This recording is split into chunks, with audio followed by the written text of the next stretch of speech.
The word jihad is mentioned in the Quran about 41 times. The words mercy, peace and compassion are mentioned about 355 times. Yes, come in. Come on in, Riaz. Sit down, please. Contrary to popular belief in most Western cultures, Islam is a religion that preaches peace and tolerance. Yes, Patricia.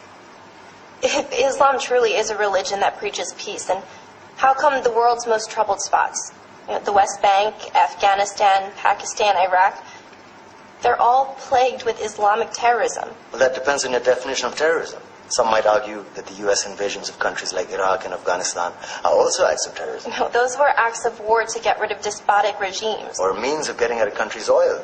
Conspiracy theories. Well, may I? Yes, please. Go ahead, Riaz. Mr. Khan is right. I mean, if we're talking about terrorists, the world's biggest terrorists are the white superpowers. Come on now. No, really. Stop and think about it. Explain 9/11. Okay. Do you know how many people died in the Twin Towers strike?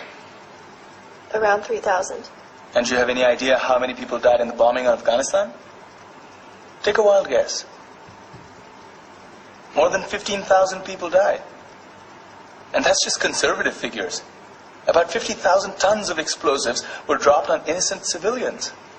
Men, women, children. Yeah, but that was because of the Taliban.